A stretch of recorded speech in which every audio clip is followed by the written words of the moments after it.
Storing.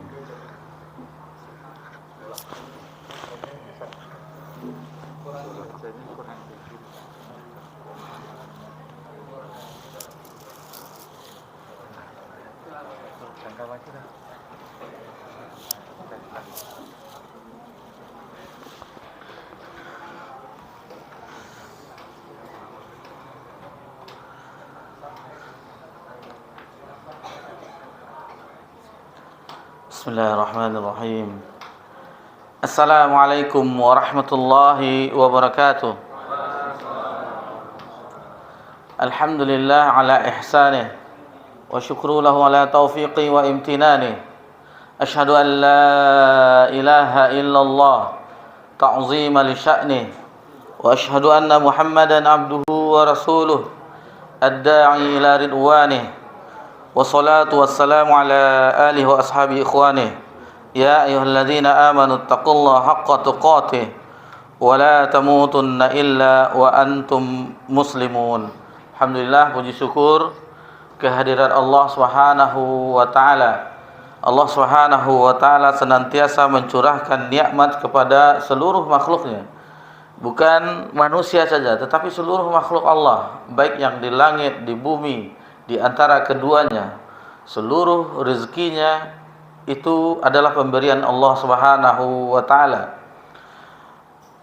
Dan itu nikmat yang Allah curahkan kepada seluruh makhluknya tidak pernah terhenti walaupun hanya sekejap mata.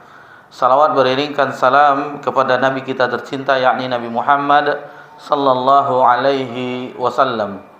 Bapak-bapak, ibu-ibu yang semoga diberkahi dan dirahmati oleh Allah Subhanahu wa taala.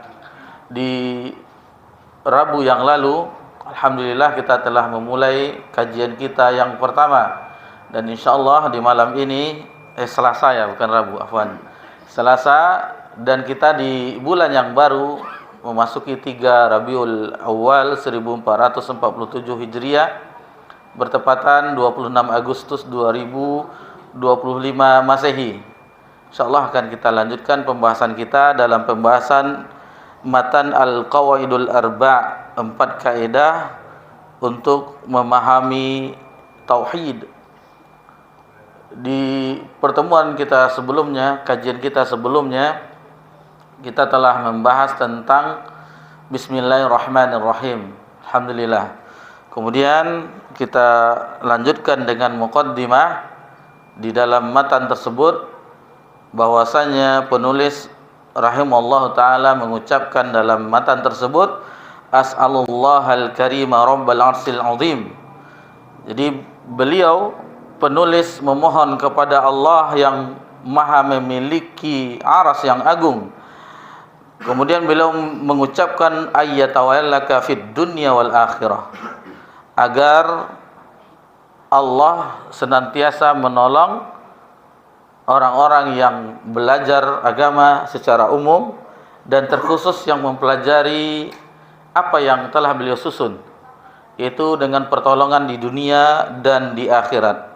Kemudian beliau lanjutkan, wa yaj'al laka mubarakan aina ma kunta, dan semoga Allah menjadikan semuanya, kita semuanya yang hadir, yang hadirah, bapak-bapak, ibu-ibu, menjadi orang yang diberkahi dimanapun berada. Dan alhamdulillah kita telah menjelaskan juga permasalahan tentang keberkahan. Dan itu adalah Nabi, salah satu yang diberkahi adalah Nabi Isa alaihissalam. Dalam surah Maryam ayat 31, wa ja'alani mubarakan aina ma kuntu.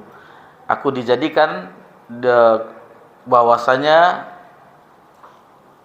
beliau itu, Nabi Isa alaihissalam, memiliki keberkahan dimanapun beliau berada. Jadi salah satu tugas dari Nabi dan Rasul yaitu menyampaikan risalah dari Rabbul Alamin.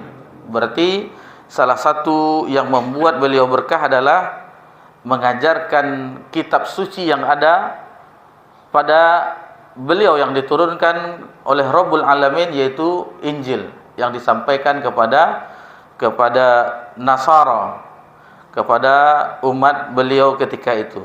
Dan dilanjutkan dengan wa iza betulia sabar. Jika seseorang mendapatkan ujian, ia bersabar.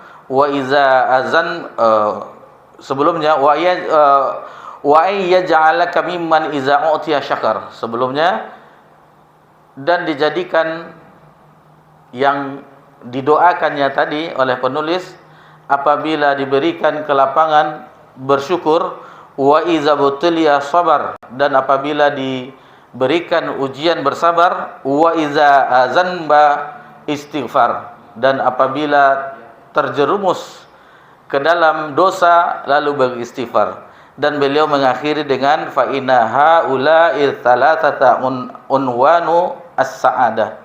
Dan ketiganya itu merupakan tanda-tanda dari as-sa'adah, kebahagiaan. Seseorang yang diberikan kenikmatan dia bersyukur, kemudian apabila diberikan ujian dia bersabar, dan apabila terperosok dalam dosa dan maksiat dia beristighfar. Ini adalah tanda dari kebahagiaan seorang hamba. Dan kajian kita di Selasa yang lalu sampai di situ, terhenti sampai di situ.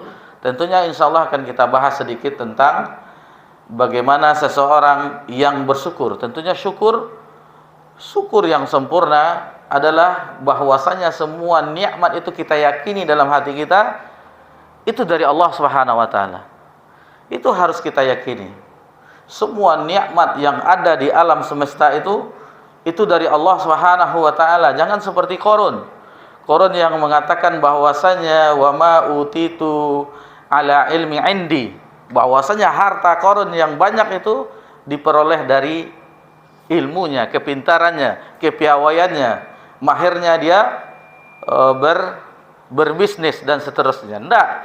Semua nikmat itu fama bikum min ni'matin famin Allah. Adapun semua nikmat itu, maka itu adalah seluruhnya dari Allah Subhanahu wa taala. Ini yang harus kita hadirkan di dalam hati kita, bahwa semua nikmat yang ada di alam semesta itu dari Allah. Dan jangan dibatasi nikmat Allah berupa harta benda, kekayaan duniawi. Tidak.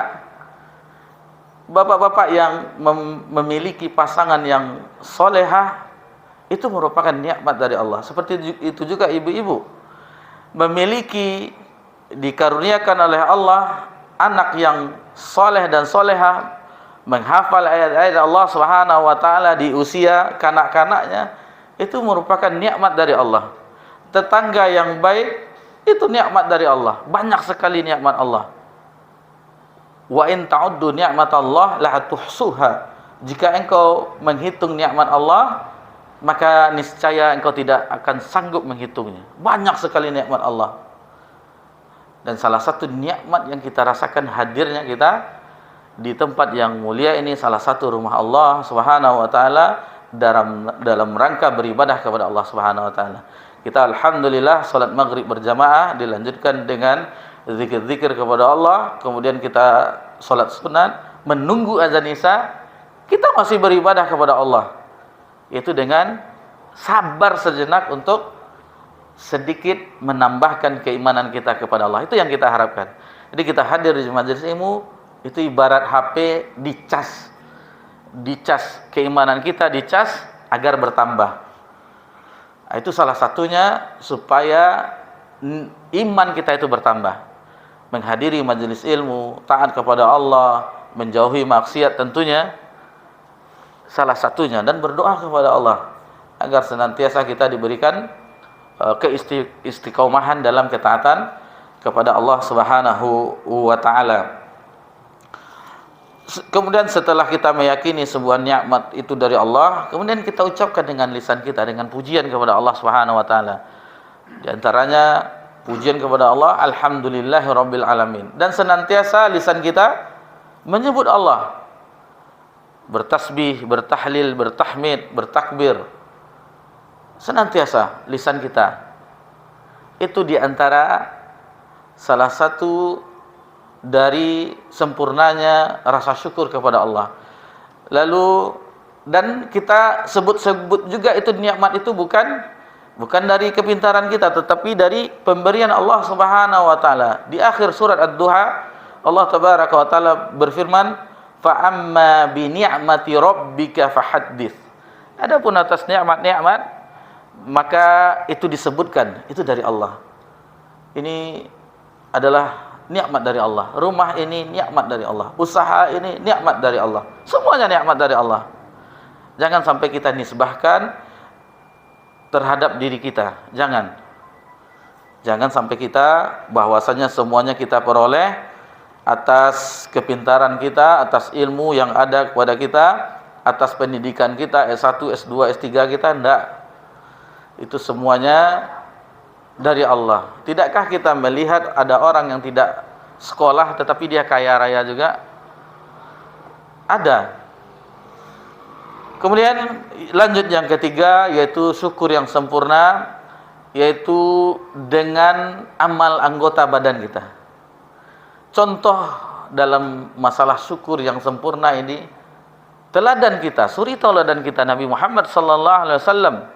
Di dalam sebuah riwayat Imam Muslim dalam sahihnya, sebagaimana Ummul Mukminin Aisyah radhiyallahu anha itu menceritakan tentang ibadah Nabi SAW di rumahnya, di salat malam. Ketika Nabi SAW salat malam, bapak-bapak, ibu-ibu rahimani rahimakumullah, itu panjang ayat yang dibacanya, panjang sampai pecah-pecah tumit Nabi SAW. Ruku Nabi lama, sujud Nabi lama, dan ketika Nabi bermunajat, berdoa kepada Allah Subhanahu wa taala, itu Nabi menangis, keluar air mata Nabi sehingga basah jenggot Nabi sallallahu alaihi wasallam. Lalu ditanyakan oleh Ummul Mukminin Aisyah radhiyallahu anha, "Bukankah engkau utusan Allah? Bukankah dosamu yang lalu dan yang akan datang diampuni oleh Allah Subhanahu wa taala?" Ditanyakan oleh Ummul Mukminin. Lalu Nabi menjawab, "Bala, na'am, ya, benar, semuanya benar." Lalu kata Nabi di akhir hadis tersebut, "Afala akuna 'abdan syakura?" Apakah tidak selayaknya bagiku menjadi hamba yang bersyukur? Itu rasa syukur yang sempurna, yang sebagaimana Nabi kita tercinta sallallahu alaihi wasallam telah mengajarkan kepada kita. Namun di dalam surah Saba ayat 13, Allah tabaraka wa taala berfirman, "Wa qalilum min ibadiyasy syakur." Dan sedikit dari hambaku yang bersyukur. Sedikit. Mudah-mudahan kita termasuk yang sedikit itu, yakni yang senantiasa bersyukur kepada Allah Subhanahu wa taala. Kita lanjutkan ke pembahasan berikutnya, wa iza butuliya sabar. Dan apabila diberikan cobaan, ujian, maka bersabar. Sabar dijelaskan oleh ulama kita itu ada 3. Pertama, sabar dalam ketaatan kepada Allah Subhanahu wa taala. Ketaatan butuh kesabaran. Bukankah kita sejenak menahan diri kita agar tidak pulang? Kita bersabar, mendengarkan sedikit dari yang kita pelajari, hanya sedikit, ini sebentar sampai waktu azan Isya, untuk mengisi jiwa kita dengan ayat-ayat Allah dan hadis-hadis Nabi SAW. Sebagaimana jasad kita butuh makan dan minum, jiwa kita, ruh kita juga butuh nutrisi. Nutrisinya itu ayat-ayat Allah Subhanahu wa taala dan hadis-hadis Nabi SAW.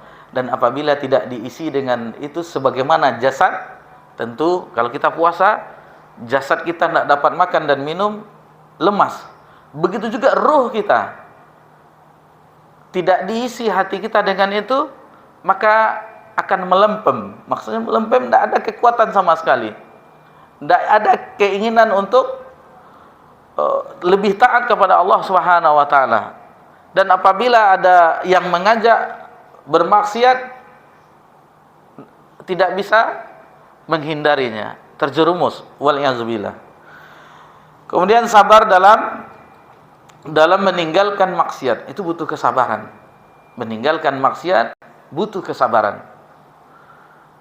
Apabila seseorang dahulu misalnya sudah terbiasa dengan kebiasaannya yang itu dilarang dalam agama, kemudian bertaubat, tahu-tahunya ada teman lama berjumpa lagi, diajaknya lagi. Ini butuh kesabaran untuk menolak ajakan tersebut,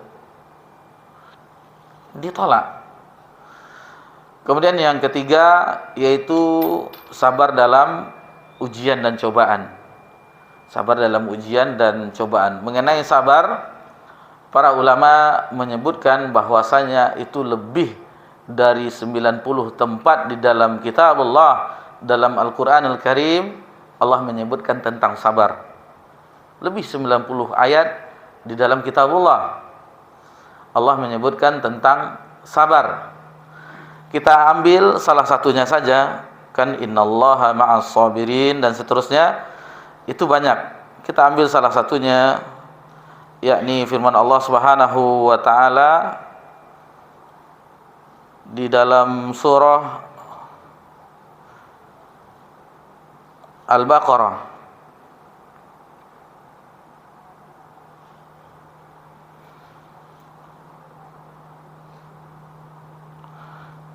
Allah Subhanahu wa taala berfirman dalam surah Al-Baqarah, nanti bisa dilihat di ayat 153.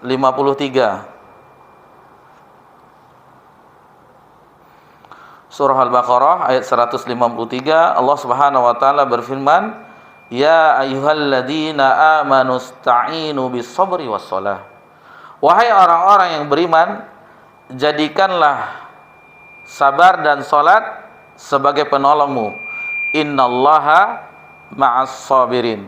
Sesungguhnya Allah bersama orang-orang yang bersabar.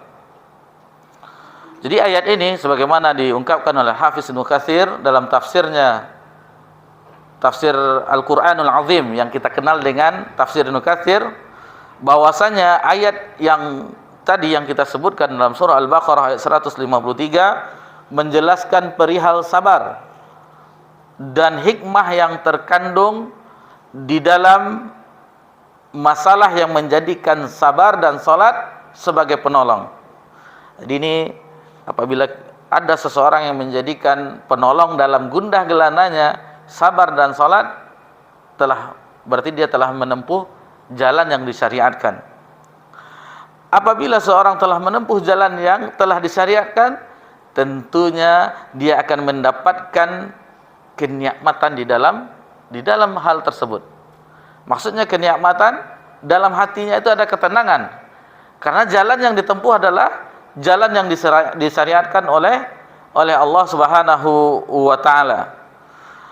Di dalam sebuah hadis, dan Al-Hafiz Ibnu Katsir membawakan hadis ini, ajaban lil mu'min la yaqdillah lahu qada'an ila kana khairan lahu. Mengagumkan perihal orang mukmin tersebut, orang beriman.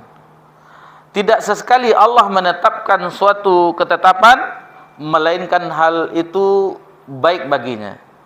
Lalu disebutkan di dalam hadis ini, inna asabat sarra fasyakar. Apabila dia diberikan kelapangan, dia bersyukur, kana khairan lahu, itu baik baginya. Kemudian kata Nabi SAW, wa in asabathum darra fasabar, kana khairan lahu. Dan apabila ditimpa musibah ujian, dia bersabar, itu baik baginya. Perhatikan bapak-bapak, ibu-ibu, yang memborong pahala itu orang beriman. Apapun kondisinya, kelapangan dia bersyukur, itu kan mendapatkan pahala. Dan apabila bersabar, dia akan juga mendapatkan pahala. Sementara orang kafir tidak mendapatkan apa-apa, selain sesuatu yang menimpanya yang tidak dia sukai, akan mengeluh, akan marah. Kenapa begini? Kenapa begini? Tidak menerima apa yang telah Allah takdirkan berupa keburukan terhadap dirinya. Jadi beruntunglah orang yang beriman. Dan Allah pun juga menyebutkan di dalam firman-Nya, qad aflahal mu'minun, sungguh beruntung orang beriman tersebut. Dan banyak ayat-ayat yang menyebutkan bahwasanya orang beriman tersebut mendapatkan keberuntungan, kejayaan dan kemenangan. Bapak-bapak, ibu-ibu yang semoga diberkahi dan dirahmati oleh Allah Subhanahu wa taala. Lalu penulis menyebutkan di akhir paragraf, yakni wa iza azanba istighfar, dan apabila seseorang melakukan dosa, terjerumus, maka dia segera memohon ampun kepada Allah Subhanahu wa taala. Dan di antara kita semuanya, anak cucu Adam, tidak ada yang maksum kecuali para nabi dan rasul. Para nabi dan rasul maksum, dijaga, tidak melakukan maksiat kepada Allah Subhanahu wa taala. Sementara selain nabi dan rasul, hatta para ulama-ulama itu terjerumus dengan kemaksiatan. Tergantung volume maksiatnya. Ada yang besar, ada yang kecil. Tentu para ulama sedikit dosa dan maksiatnya. Dan seseorang yang beristighfar tentu diiringi dengan taubat. Istighfar, memohon ampun. Taubat yaitu kembali kepada Allah. Taubat, kembali kepada Allah. Yakni seseorang yang telah bermaksiat lalu dia kembali kepada Allah. Ini dia antara istighfar dan taubat. Jangan seseorang yang melakukan dosa lalu hanyut dengan dosanya. Ini tidak boleh dalam agama kita. Tinggalkan segera. Kita mengetahui bahwasanya kullu bani Adam khata'. Setiap anak cucu Adam itu bersalah. Fa inna khaira khata' at-tawwabun, dan sebaik-baik orang yang bersalah itu bertaubat kepada Allah, kembali kepada Allah, mengakui segala dosanya kepada Allah. Nabi Adam alaihissalam ketika melanggar perintah Allah Subhanahu wa taala yang telah kita singgung di pekan yang lalu, satu dosa yang dilakukan, satu kesalahan yang dilakukan, Allah hukum keluar dari sorga, dan Allah jadikan bumi, dunia ini tempat pembuangannya. Jadi dunia ini sebenarnya tempat pembuangan. Tempat pembuangan orang yang berdosa. Dan apabila seseorang ingin dia mulia, maka contohlah Nabi Adam alaihissalam ketika berdosa. Nabi Adam alaihissalam ketika berdosa bertaubat kepada Allah. Itu bukan sebentar taubat. 40 tahun Nabi Adam bertaubat kepada Allah, memohon ampun kepada Allah. Memang para nabi dan rasul dahulu, apalagi Nabi Adam itu umurnya sampai 1000 tahun. Sementara umat Nabi Muhammad SAW berkisaran antara 60 dan 70 tahun. Itu rata-rata. Ada yang sebelumnya sudah wafat, ada yang lebih dari umur 70 tahun wafat. Itu sedikit. Tapi mayoritas antara 60 dan 70 tahun. Ketika Nabi Adam bersalah lalu berdoa kepada Allah Subhanahu wa taala yang Allah abadikan di dalam Al-Qur'anul Karim. Rabbana zalamna, wahai Rabb kami telah berbuat zalim. Rabbana zalamna anfusana, terhadap diri kami sendiri. Wa illam taghfir lana, dan jika engkau tidak mengampuni kami, lanakunanna minal khasyirin, maka kami termasuk orang yang merugi. Doa Nabi Adam itu dengan kesungguhannya, maka diterimalah taubat Nabi Adam alaihissalam, dan Nabi Adam jadi mulia. Adapun iblis laknatullah alaih tidak mau bertobat kepada Allah, sehingga iblis itu terlaknat sampai hari kiamat. Terlaknat sampai hari kiamat. Kita tidak melegalkan, oh berarti boleh berdosa. Tidak. Ini nanti salah paham bapak-bapak ibu-ibu. Kita ngaji tadi di Masjid Utsman bin Affan, boleh berdosa. Tidak boleh berdosa. Tetapi jika terjerumus, rayuan setan itu banyak caranya, dari kanan, dari kiri, dari depan, dari belakang, digoda kita. Apalagi yang setan berbentuk manusia. Ada, dia manusia tetapi memiliki sifat syaitan. Maksudnya dia senang jasa mengajak kepada keburukan. Diajak-ajaknya kita. Akhirnya terjerumus juga. Namun di dalam agama kita ada nama ibadah namanya taubat dan istighfar. Ini dia. Jadi salah satu seseorang dari hamba Allah di antara kita wal'iyazubillah misalnya terjerumus dalam dosa dan maksiat, maka segeralah bertobat dan memohon ampun kepada Allah, dan pintu tobat itu akan senantiasa terbuka hatta tatlu'u syams ila maghribiha, sampai terbitnya matahari dari arah tenggelamnya. Jadi sampai matahari terbit dari arah barat, itu pintu tobat baru ditutup. Kemudian itu secara umum. Adapun secara khusus individu kita itu sampai lam yugharghir, sampai nyawa di kerongkongan. Kalau sudah lewat, ada pintu tobat ditutup. Tapi ini berat, karena sakratul maut itu berat. Tidak mungkin kita harus bertobat tunggu mau meninggal dulu, tidak. Dari sekarang lah masih kuat, masih bisa melangkahkan kaki ke masjid dan seterusnya, maka gunakan sisa-sisa umur kita, bapak-bapak, ibu-ibu, sisa-sisa umur, tidak lama, maka gunakanlah untuk ketaatan kepada Allah. Mudah-mudahan yang masa lalu yang mungkin bapak-bapak, ibu-ibu ada sejarah kelam dalam kehidupannya, mudah-mudahan Allah ampuni itu, Allah hapus, Allah tidak peduli, Allah ampunkan kehidupan yang masa lalu, mungkin di 20 tahun yang lalu, 30 tahun yang lalu, kita tidak tahu. Allah ampuni. Itu yang kita inginkan. Sehingga ketika ruh kita berpisah dengan jasad, ketika itu kita telah berada di dalam ampunan Allah Subhanahu wa taala. Itulah yang kita inginkan di sisa-sisa umur yang ada. Taib. Alhamdulillah kita cukupkan pembahasan sampai di situ. Adapun contoh, tentunya contoh yang mulia itu dalam agama ini Nabi SAW. Nabi itu beristighfar kepada Allah itu di dalam satu riwayat itu 70 kali.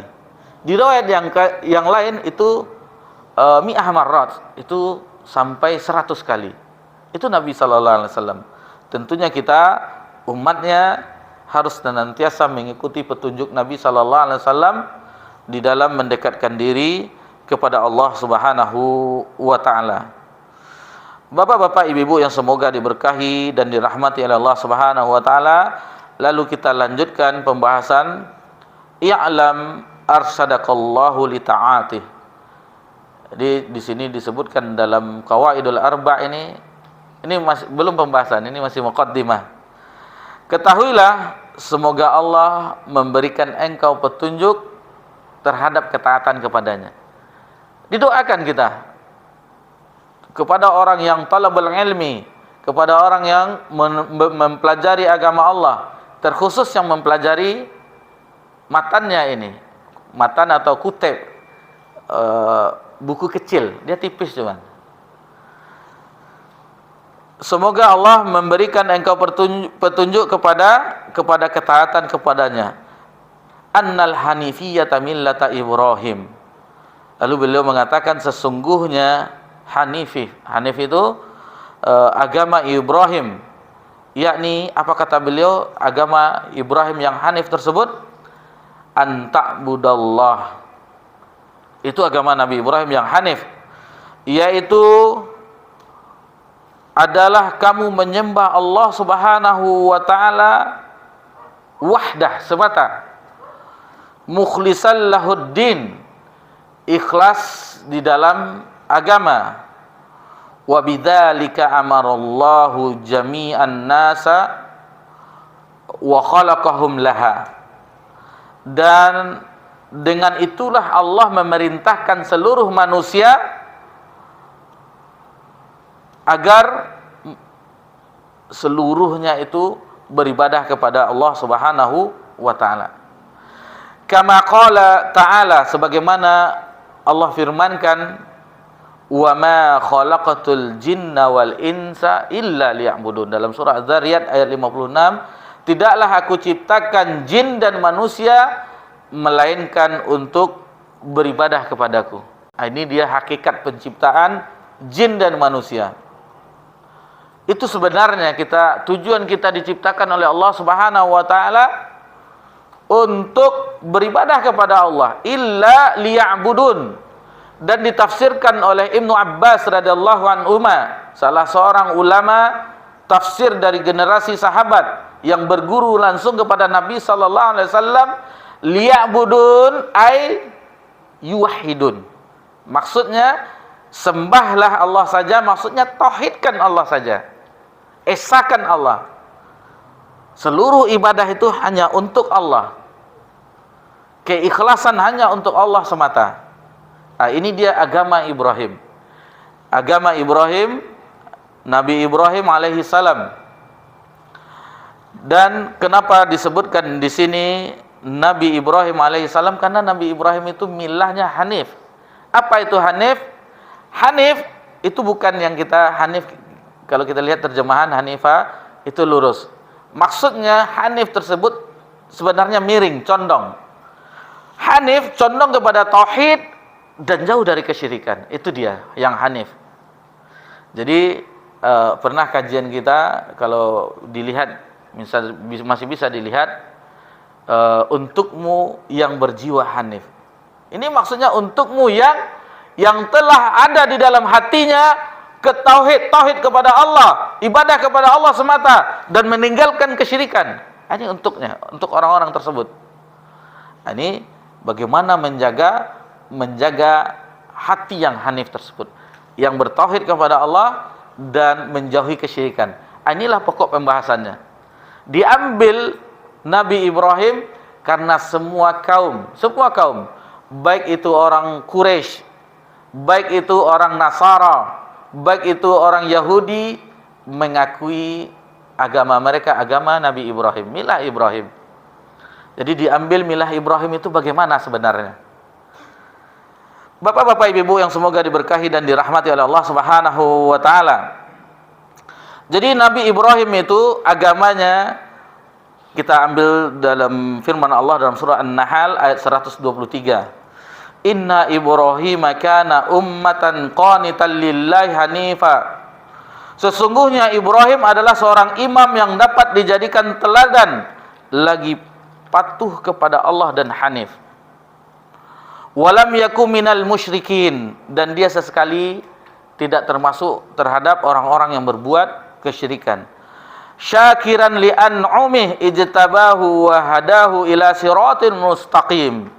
Lalu dan sesekali bukanlah dia termasuk orang-orang yang mempersekutukan Allah, yang mensyukuri nikmat-nikmat Allah. Allah telah memilihnya dan menunjukinya kepada jalan yang lurus. Wa atainahu fid dunya hasanatan wa innahu fil akhirati laminas salihin. Lalu dilanjutkan bahwasanya Nabi Ibrahim tersebut, beliau adalah orang-orang yang di akhirat benar-benar termasuk orang-orang yang saleh.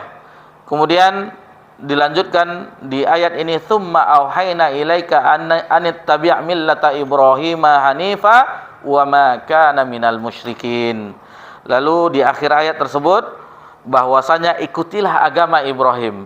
Agama Ibrahim yang hanif, dan bukanlah dia termasuk orang-orang yang mempersekutukan Allah. Dan salah satu doa iftitah kita kan hanifah muslimah wa ma kana minal musyrikin.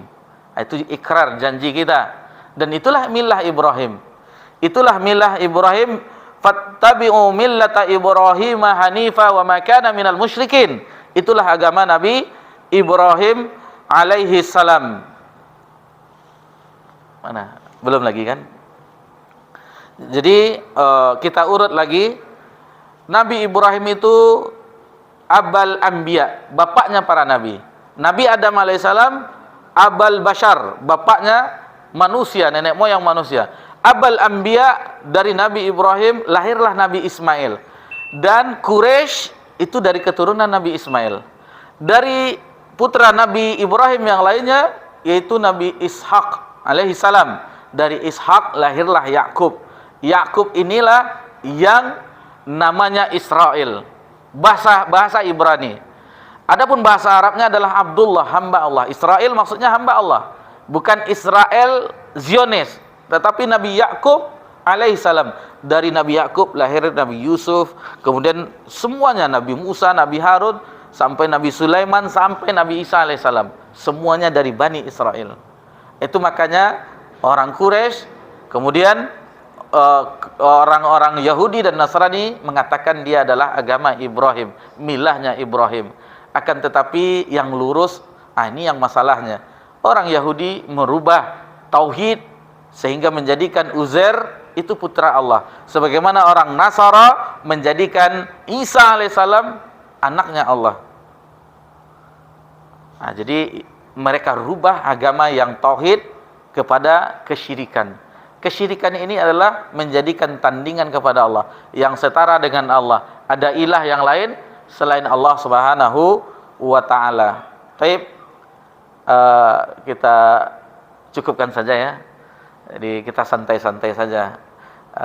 Mudah-mudahan apa yang kita bahas, bahwasanya duduklah perkara bagi kita, bahwasanya seluruh poros dari para nabi dan rasul itu, yaitu Nabi Ibrahim alaihi salam. Jadi rebutan. Itu makanya Al-Quds, Baitul Maqdis itu jadi rebutan.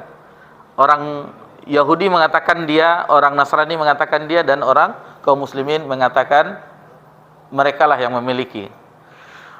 Demikian yang bisa kita pelajari di kesempatan yang berbahagia ini. Mudah-mudahan itu menambahkan keilmuan kita, atau kita pernah belajar, ingat kembali apa yang telah dipelajari. Dan tentunya yang kita inginkan adalah bertambahnya keimanan kita kepada Allah Subhanahu wa taala, bahwasanya ini adalah pelajaran yang sangat penting, bagaimana kita harus mentauhidkan Allah, mengesahkan Allah, mengagungkan Allah tanpa ada pun sedikit pun debu-debu kesyirikan di dalam ibadah kita itu. Itulah yang kita usahakan dalam pembelajaran, dalam pembahasan Al-Qawaidul Arba' ini.